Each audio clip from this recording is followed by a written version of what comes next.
नमस्कार, मी दीपाली. बुलेटिनमध्ये आपलं स्वागत. या बुलेटिनमध्ये घेऊयात राज्यभरातल्या बातम्यांचा वेगवान आढावा महाराष्ट्र शहरमधून. आणि आता ते थेट जाऊयात बाळासाहेब थोरात बोलतायत.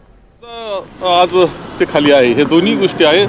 दोन्हीच्या बाबतीत आम्ही स्वतः आता सभापतींना सुद्धा भेटतो आहोत, राम शिंदे यांना सुद्धा, आणि त्याचबरोबर अध्यक्षांनाही भेटणार आहोत. आम्ही माननीय मुख्यमंत्र्यांकडे सुद्धा वेळ मागतो आहोत.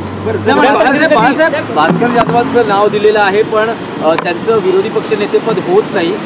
या अनुषंगाने काही अदलाबदली होऊ शकते का विधान परिषदेचं शिवसेनेकडे आणि विधानसभेचं काँग्रेसकडे? काही नाही, आता सध्या सरळ चर्चा झाली आहे की दोन खाली आहे, आपल्याला ते मिळाले पाहिजे दोघांनाही. या बाबतीत चर्चा झालेली आहे आमची. आणखी आमचे विधिमंडळ काँग्रेसचे नेते विजय वडेट्टीवारजी आपल्याबरोबर बोलतील. नाही, या संदर्भात आज एकदम सविस्तर चर्चा झाली आणि अनेक विषयावर चर्चा झाली. भविष्यातील होणाऱ्या निवडणुका त्या कशा पद्धतीनं लढाव्यात त्या संदर्भात चर्चा झाली आणि एकूण राजकीय चर्चेमध्ये ओघाओघानं या विधान परिषदेच्या रिक्त जागेच्या संदर्भातही चर्चा झाली. आणि आज पवारसाहेब दिल्लीमध्ये आहेत, उद्याची निवडणूक आहे उपराष्ट्रपती पदाची.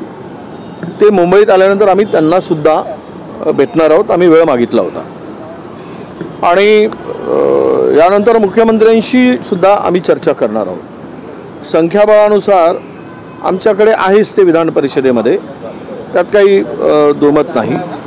म्हणून या विषयाला घेऊनच आजची ही चर्चा होती. उद्धव ठाकरे यावरती काय त्यांच्याकडनं काय? नाही, त्या चर्चेमध्ये खरं तर संपूर्ण दोन्ही खाली आणि वर दोनही पदांची एकत्रित आपण भरलेच पाहिजे दोनही पद, त्याची चर्चा नक्की पॉझिटिव्ह झाली आमची.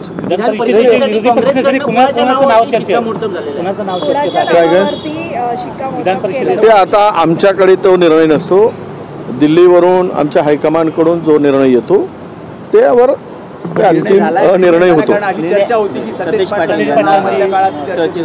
हो ना, आहेच ना, त्यांचं नाव चर्चेत आहेच, त्याबद्दल काही दुमत नाही. वडेट्टीवार साहेब, एक मराठी प्रश्न आणखी आहे. जसं बाळासाहेब थोरात म्हणाले की स्थानिक स्वराज्य संस्थांच्या निवडणुकीवरही सविस्तर चर्चा झाली. तुम्ही म्हणतात उद्धव ठाकरेंनी राज ठाकरेंबरोबर जाण्याचा किंवा दोघांनी एकत्र येण्याचा निर्णय घेतलाय, तर त्या अनुषंगानं आज काही चर्चा झाली का की स्थानिक स्वराज्य संस्थांच्या निवडणुकीत राज ठाकरेंना बरोबर घ्यावं, उद्धव ठाकरे आणि राज ठाकरेच एकत्रित लढतील, काँग्रेसला राज ठाकरेंना सोबत घेणं मान्य आहे का, या अनुषंगाने काही चर्चा झाली का? नाही, याही संदर्भात चर्चा झालेली आहे.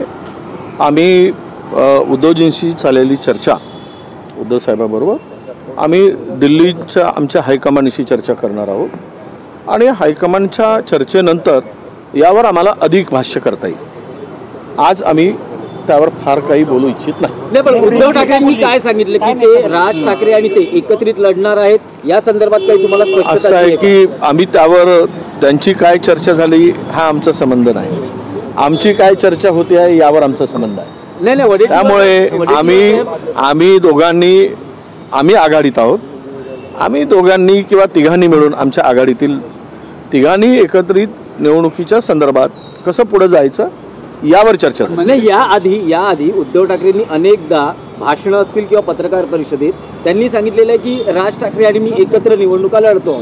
आज त्या बाबतीतली तुम्हाला काही स्पष्टता दिली का या चर्चेमध्ये? मी त्या संदर्भातच बोललो, परत पुन्हा रिपीट करतो आहे.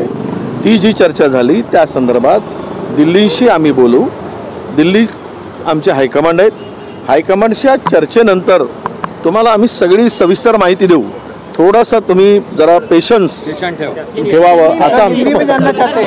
आज आप लोगों की मुलाकात उद्धव जी से हुई, विधान परिषद में नेता विपक्ष पद को लेकर क्या चर्चा हुई? निश्चित रूप से माननीय बालासाहब थोरात CWC मेंबर और कांग्रेस के हमारे राज्य के वरिष्ठ नेता और अमीन पटेल साहब हमारे